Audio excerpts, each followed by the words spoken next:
पहा नवीन एपिसोड्स एकदम add free.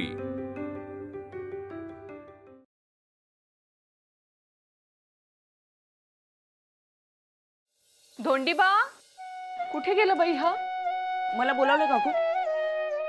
मी सांगितलेली सगळी कामं केलीस तू? हो, परसातील सर्व जागेची स्वच्छता केली मी, बघा ना। हो हो, ते दिसतंय मला। बर तू एक काम कर, इथे बैस, मी तुझ्यासाठी जेवायचं पान घेऊन येते। हा इथं? मग आणि कुठे? आता तूच सारं स्वच्छ केलंस ना, म्हणून तर म्हणतीये बैस।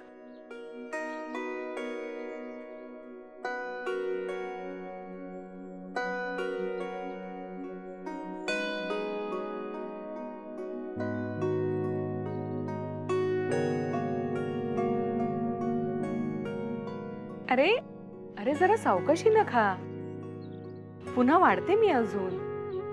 काकू आणखी एक पोळी मिळेल का? अरे तुझ्या पानात आहे ती तरी संपव आधी, मग वाढते की। हो पण मला लागेल अजून एक। बरं बरं सांगते। हा भामे, ए भामे, अगं त्याला पोळी वाढ म्हणतोय अजून। सासूबाई हो, केलेला सगळा स्वयंपाक संपला। अगं बाई काय सांगतेस? कोणाचं असं खाणं काढू नये, पण ह्याच्या प्रकृतीकडे पाहून वाटत नाही ग ह्याचा आहार एवढा दांडगा असेल म्हणून। आता काय करावं? दुष्काळच असा पडलाय, बिचाऱ्याची किती दिवसात हातातोंडाशी गाठ पडली नसेल कुणास ठाऊक। खरंय। काकू आणताय ना पोळी? हो, मी घेते करायला। तू बैस, हा आम्ही आलोच।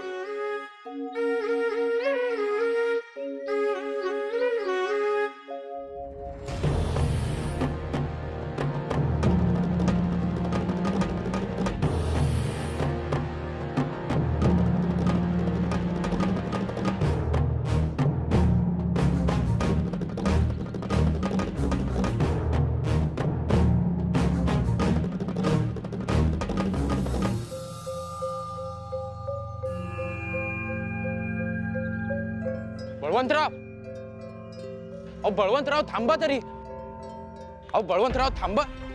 अहो बळवंतराव काय झाले तुम्हाला? बळवंतराव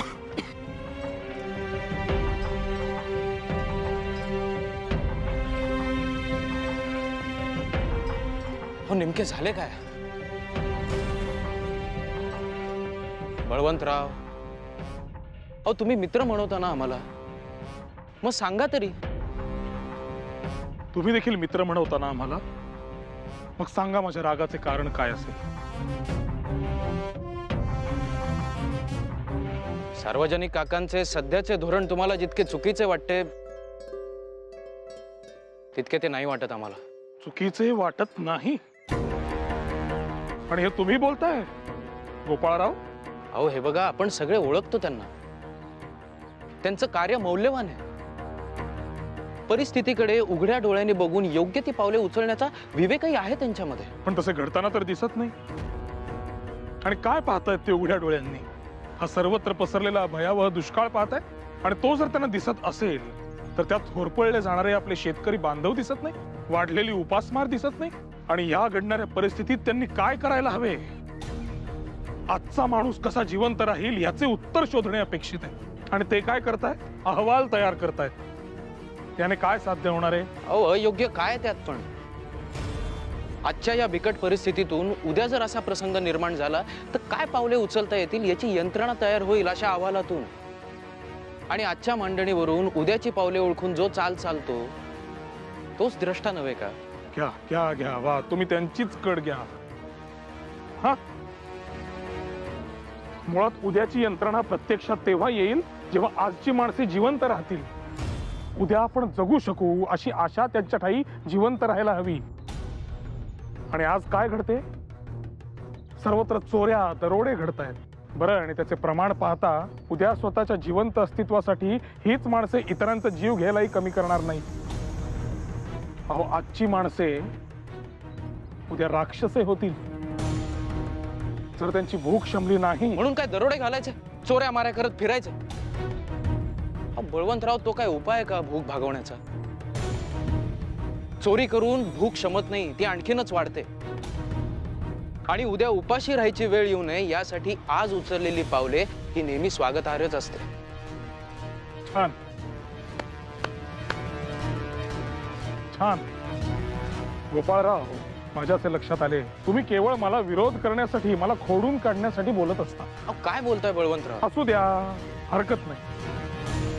माझा आक्षेप इतकाच आहे, सार्वजनिक काकांसारखे द्रष्टे नेते ज्यांच्याकडे हा समाज डोळे लावू नये, त्यांनी जर आजच्या पडत्या काळात आजच्या माणसासाठी काही केले नाही आणि उद्या जर या लोकांनी काकांकडेच पाठ फिरवली तर त्यात काही वावगे ठरणार नाही. बरं, असे घडू नये हीच माझी इच्छा आहे. अहो हे बघा,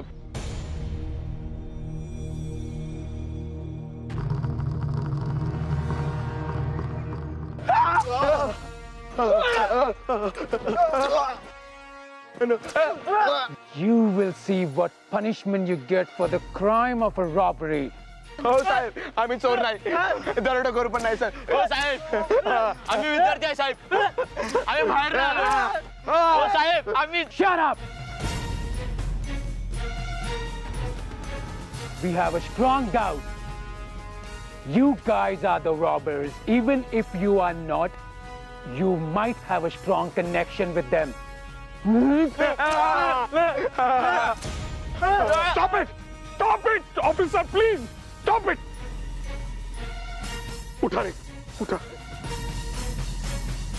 Do you have any evidence that will prove these young ones guilty? You two look like the breed of this bloody soil. Like these robbers? आम्ही या मातीची लेकरे आहोतच आणि त्याचा आम्हाला अभिमान आहे. राहिला प्रश्न यांचा, यांना अपराधी ठरवण्याचा अधिकार तुम्हाला दिला कोणी? यांच्यावर दाखल झालेला गुन्हा सिद्ध झालाय आणि तो झाला नसेल तर तो आधी सिद्ध करा, कारण तुमचाच कायदा सांगतो, any suspect is innocent until proven guilty. If you ever try to cross your limit, you will be put behind the bars along with them. तुमच्या सरकारने आणि त्या डॅनियलने कायमच मला तुरुंगात डांबण्याचे भय दाखवले, परंतु त्यांच्या दुर्दैवाने मी मागे हटत नाहीच. बरं का, आता असे करा, मला तुरुंगात न्याच, परंतु त्याआधी माझ्या हातून तितक्या पात्रतेचा गुन्हा तरी घडू द्या. पण काळजी करू नका, तोही दिवस आता फार दूर नाही. Who are you, insolent boy? Balwant Gangadhar Tilak.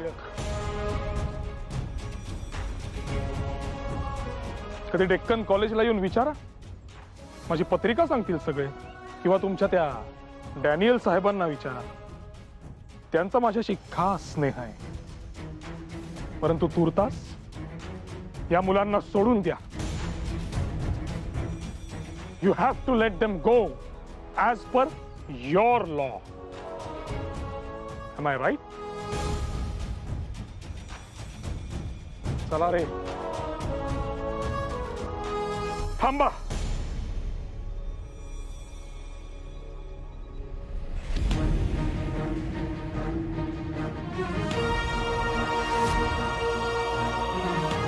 निघण्यापूर्वी हे डोळे नीट बघून घ्या. अन्याय, अत्याचार आणि जुलमाचं जिवंत रूप आहे हे. मला यांचाच सूड घ्यायचा आहे.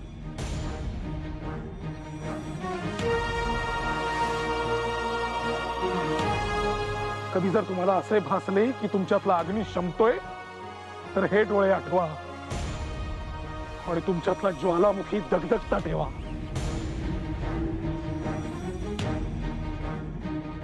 We will see.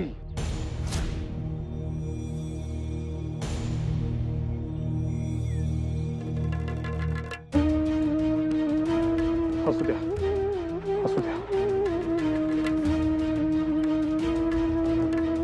हे, तू गुरुजींच्या तालमीत होतास ना? अरे,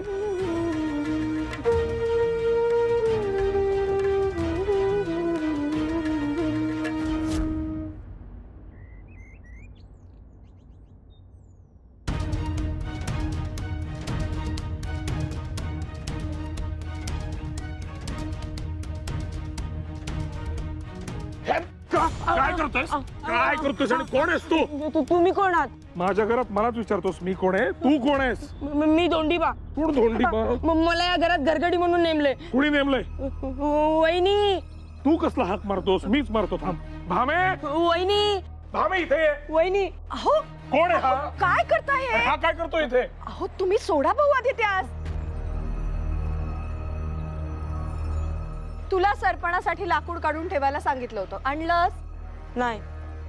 मग कशासाठी थांबलायस निघ. तुम्ही किती जागा होता. आता हा कशा झाला घरी आणि आपल्या घरी घडी आवाज ह्याची काय आवश्यकता अहो ऐकून तरी घ्या. हा मुलगा पार नगरकडून आला इथे. अनाथ आहे बिचारा. कुटुंब उद्ध्वस्त झाले दुष्काळामुळे. ना छप्पर ना कोणी माणूस आधाराला म्हणून मामंजीच म्हणाले त्यास की थांब इथे. आणि मानी आहे हो मुलगा. म्हणाला असेच नुसते उपकार नको मला काहीतरी काम द्या म्हणून त्याला ठेवले. आणि तसे लखोबा नसतात ना आता फार वेळ इथे. कोणीतरी हाताशी असलं. लखोबा घरगडी म्हणून नव्हे तर घरातला सदस्य म्हणून राहत होता आणि आपल्या लग्नाच्या वेळेस सबंध घर त्याच्या खांद्यावर ठेवून आम्ही तुमच्याकडे आलो होतो. या मुलाची नजर मी आता दुरून पाहिली तो हाताळ असणार. ऐक माझे. अहो असे काय करताय. एका अनाथ मुलावर असा आळ घेताय तुम्ही. इतकी माणुसकी शिल्लक नाही तुमच्यात. एरवी इतके देशासाठी आणि माणसांसाठी कार्य करायचं वगैरे म्हणता आणि आता आम्ही तेच घरात केलं तर आम्हाला असं बोलताय. मी फक्त एवढा सल्ला देतोय चांगुलपणा दाखवण्याच्या नादात इतकेही भोळे होऊ नका की नंतर पश्चाताप करत बसावा लागेल. समजले. पायाकडे असू दे लक्ष. हो तिथेच आहे.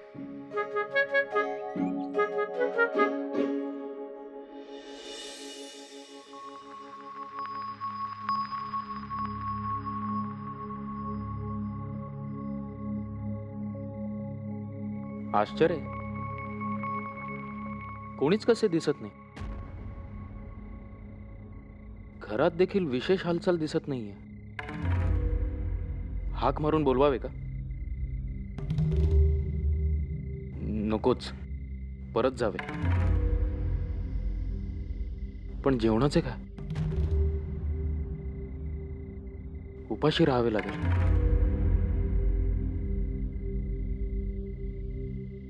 कोणी आहे का घरात.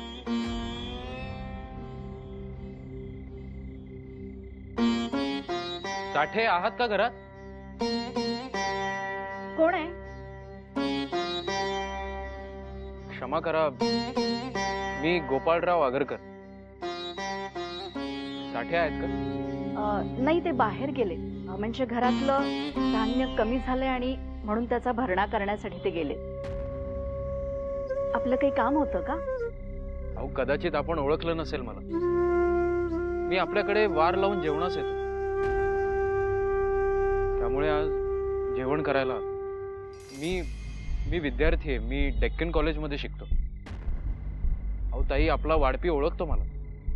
असू दे म्हणजे मी संशय नाही घेते तुमच्यावर. पण काही झालंय का. नाही म्हणजे मी चुकीच्या वेळी तर आलो नाही ना. नाही हे बघा तुम्हाला कल्पना आहेच सध्या दुष्काळ किती भयान रूप घेतोय. हो धान्य सुद्धा मिळणं कठीण झालेलं आहे आणि त्यात आमच्या नातेवाईकांना आम्हाला धान्य पुरवावं लागतं. अहो घरातील मुलं बाळ उपाशी राहतात की काय अशी अवस्था आलेली आहे. आणि तसं असताना बाहेरच्या कुणाला जेवण देणं जड जात आहे आम्हाला. पण आमचे हे ऐकत नाही. तो त्यांना इतरांची दुःख दूर करायची असतात. पण तुम्ही सांगा असं घर उघड्यावर टाकून समाजसेवा येईल का करता. हे बघा एक आई म्हणून माझं हृदय तुम्ही समजून घ्या. शिवाय सारा किती वाढलाय. सगळ्या बाजूनी आमची कोंडी झाली. हो नाही तुमचा निर्णय अजिबात गैर नाहीये. मला अगदी पटतंय तुम्ही जे काही बोलताय ते. हे बघा मी अगदी मनावर दगड ठेवून सांगते पण यापुढं वार लावून जेवायला देणं आम्ही थांबवलंय. हे बघा ताई तुम्ही अजिबात अपराधी वाटून घेऊ नका. आणि तुम्ही आजवर इतक्या गरजूंची पोटं भरलीत त्याचं पुण्यच मिळालंय तुम्हाला. आणि मी या आधीही म्हणालो होतो अशा परिस्थितीमध्ये स्वतःचा विचार करणं ही काही चूक नाहीये. आणि मला खात्री आहे की सगळं पूर्ववत झाल्यावर तुम्ही पुन्हा आपलं दातृत्व दाखवाल. नक्कीच. पण यावेळी मात्र मला क्षमा कराव. हे बघा, क्षमा मागू नका. खरं तर चूक माझीच आहे. आपल्यावर संस्कार झालेत की दानशूर असावं तर करण्यासारखं. पण आजच्या काळात त्याला असहाय्य करणारी स्वतःची कारणे असतील हे विसरून गेलोय आपण. तुमचे आभार मी परत फेडू शकेन का नाही मला माहित नाही, पण येणं केनं प्रकारेनं त्याची परतफेड करू शकलो तर स्वतःच भाग्यवान समजेल. येतो. थांबा. आलाच आहात तर असं रिकामी हाती जाऊ नका. मी आलेच.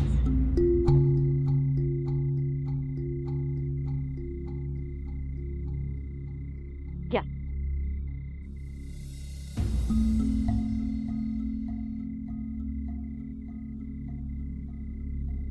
किमान गूळ आणि शेंगदाणे तरी खाऊन जा.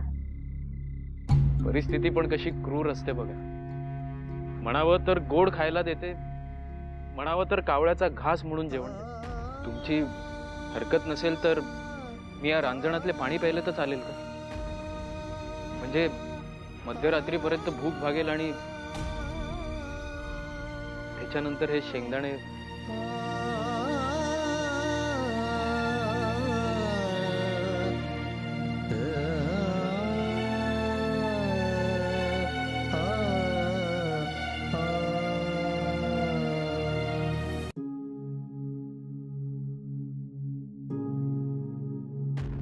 ए मुला, इकडे. धोंडीबा नाव आहे माझं. हा तेच धोंडीबा. काय करतोयस काम? काकांनी मला झाडांना पाणी घालायला सांगितलंय. काकांनी सांगितले? हा. असू दे, आता काही करू नकोस. घरातली इतर मंडळी कामे करतील. तू चल माझ्यासोबत. तुमच्या सोबत? कुठे? तालमीत व्यायाम करायला चल. नको नको, हे काम खूप महत्वाचं आहे. नाही केलं ना तर काका ओरडतील मला. मी त्यांच्याशी बोलेन. मी बोलल्यानंतर तुला कोणीही काहीही बोलणार नाही. चल पाहू. आहो पण. अरे हे काय, पाणी सगळं तसंच आहे अजून. झाडांना पाणी घातलंच नाहीस आणि अजून जमीन झाडून व्हायची, सडा सारवण व्हायचंय. इथं कशाला घुटमळतोयस? हो मी तेच करणार होतो, पण दादानी मला अडवलं. ते म्हणाले नको करू म्हणून. नको करू? का बरं? ते बोलले तालमीत चल व्यायामाला. काय?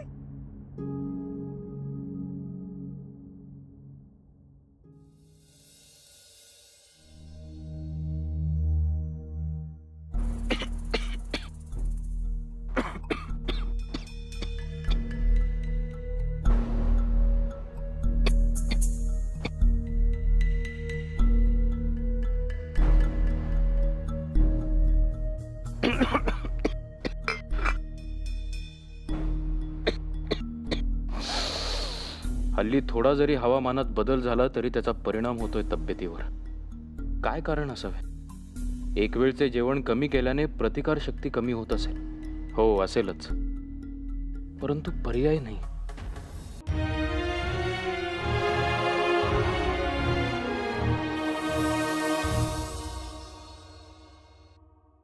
₹5 निबंध स्पर्धेत पहिले बक्षीस मिळाले होते.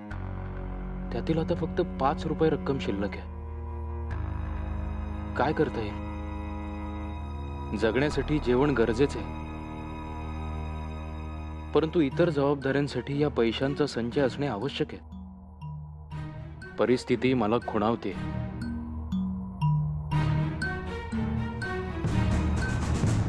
अहो काय म्हणतोय हा? अगं मी त्यास इतकंच म्हणालो. अहो तुम्हीच मला म्हणाला तालमीत चल म्हणून. तालमीत कशाला जायला हवंय सगळ्यांनी? घरातली कामं कोण करणार मग? तुला काय करायचं ते काम कर. झाडांना पाणी घाल बाबा. तू परसदार झाडून घे आधी. बर परसदार झाडून घे. जा जा. चालेल जातो. माझा त्या मुलावर मुळीच विश्वास नाही. आपण त्याला घरापासून शक्य तितके दूर ठेवावे. काकांनी देखील त्याला का ठेवले, असे का वागतायत मला कळत नाही. मला तर तुम्ही असे का वागताय तेच कळत नाही. म्हणजे सारे काही माझेच चूक का? अहो असं म्हटलंय का मी? पण त्यांनी सुद्धा काहीतरी विचार करूनच ठेवलं असेल ना त्यास इथे. आणि तुम्ही सुद्धा असे सतत संशयाने नकाबाई बघत जाऊ. आपल्या अशा वागण्याने चांगली माणसं सुद्धा दुरावतात. त्यापेक्षा पुरे आता सकाळ सकाळी माझे आचरण कसे असावे यावर तुझे प्रवचन नको. अगं बाई, मी कोण तुम्हाला प्रवचन देणार?